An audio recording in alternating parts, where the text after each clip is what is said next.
আজকে বাংলাদেশ যেই তিমিরে তাকার সেই তিমিরেই থেকে গেছে। আমাদের জিনিসপত্রের দাম আকাশচুম্বী। আমাদের কৃষকের আজকে তারা তাদের ন্যায্য মূল্য পায় না। একদিকে কৃষক ন্যায্য মূল্য পায় না, অন্যদিকে বাজারে গিয়ে আমরা ন্যায্য মূল্যে কিনতে পারি না। আজকে সব জায়গায় সিন্ডিকেট। আজকে বাংলাদেশের রাজনীতির নামে এবং রাজনীতির বাইরে কিছু মানুষ চাঁদাবাজিকে তাদের আয়ের পথ হিসাবে গ্রহণ করেছে, টেন্ডারবাজিকে আয়ের পথ হিসাবে গ্রহণ করেছে। তাদের টেন্ডারবাজি আর চাঁদাবাজির কারণে পণ্য মূল্যের দাম বেশি, জায়গায় জায়গায় ট্যাক্স দিতে হয়। জিনিস ওখান থেকে আনা হয় একেবারেই কম দামে, ওখান থেকে যদি 30 টাকায় আনা হয় মূল জায়গা থেকে, আমাদের বাজারে এসে 130 টাকা হয়ে যায়। এত দাম কেন বাড়ে? সরকারগুলো কেন ব্যবস্থা নিতে পারে না? আগের সরকার পারে নাই কারণ তার লোক এটার সাথে জড়িত ছিল।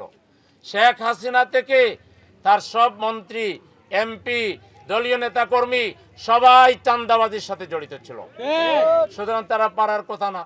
কিন্তু এই সরকার তো চাঁদাবাজির সাথে নাই।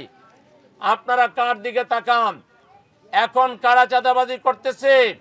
আগের সরকারের লোকেরা এখন চেহারা পাল্টাই দিছে, তাদের নাম চেঞ্জ করে দিছে।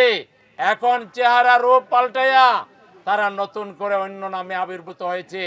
আমরা দেশের জনগণ কারো চেহারার দিকে তাকাবো না।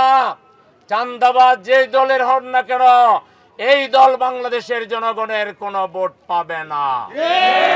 আপনারা কি চাঁদাবাজদেরকে ভোট দিবেন? চাঁদাবাজদের আশ্রয়দাতাদেরকে ভোট দিবেন?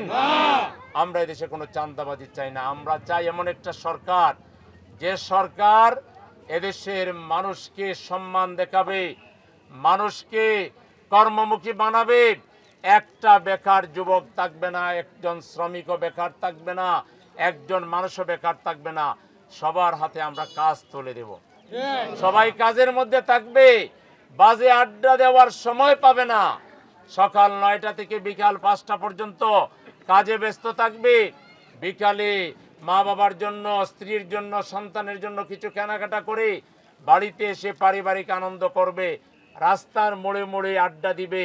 এরকম একটা যুবক, শ্রমিক, একটা কিশোর গ্যাংকের সদস্য বাংলাদেশে আমরা রাখবো না।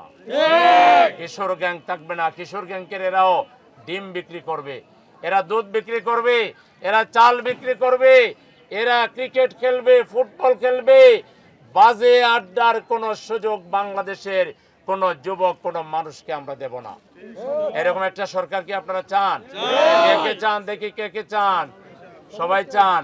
বাংলাদেশে বিগত দিনে যারা রাজনৈতিক নেতৃত্ব দিয়েছে, সরকার চালিয়েছে, এই দেশকে ভালো করার কোনো ভালো পরিকল্পনা তাদের ছিল না, এখনো নাই।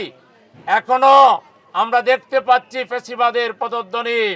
এখনো অনেক রাজনীতিকের বাসায় আমরা দেখছি কাদা ছোড়াছুড়ি। সেই পুরাতন কার্ড, সেই ট্যাগ, শেখ হাসিনার ট্যাগ, যেটা তাকে কপাল নষ্ট করছে। শেখ হাসিনা বলল রাজাকারের নাতিপুতি।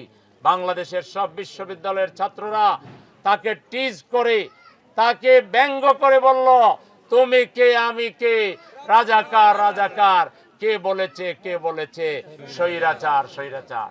এই কথা এখনো যে মুখে আনবে সে হইল হাসিনার দালা। বাংলাদেশে আমরা ট্যাগের রাজনীতি আর দেখতে চাই না। বাংলাদেশে আর বিভাজনের রাজনীতি আমরা দেখতে চাই না। আমরা মিলেমিশে থাকতে চাই। যার যার কর্মসূচি বলুন, জনগণ যাকে নেতা বানাবে সেই নেতা হবে, ঠিক কিনা? গায়ের জোরে নেতা হইতে পারবেন না। হুন্ডা দিয়ে, গুন্ডা দিয়ে, টাকা দিয়ে ভোট কেনে ভোট আর কেনা যাবে না। আমরা পিয়ার পদ্ধতিতে ইলেকশন চাই। আপনার কোন নেতা পরিচয় লাগবে না। যার যার দল থাকবে, মার্কা থাকবে, আপনারা মার্কায় ভোট দিবেন। দল ঠিক করবে তার কোন নেতা এমপি হবে, ঠিক কিনা? তাইলে আর ওই যে পকেট থেকে টাকা খরচ, গেট বান্ধা, আর বড় বড় মিছিল, আর মারামারি কাটাকাটি, এগুলো বাংলাদেশে আর চলবে না। আমরা নির্বাচন কমিশন সংস্কারে যারা আছেন, আমরা বলবো কারো চেহারার দিকে তাকাবেন না। বাংলাদেশে আপনারা গণভোট দেন। জনগণ যদি পিয়ার চায়, আপনাদেরকে পিয়ারের মাধ্যমে নির্বাচন দিতে হবে। আপনারা কারো মুখের দিকে তাকিয়ে সিদ্ধান্ত নিলে দেশের জনগণ সেটা মানবে না।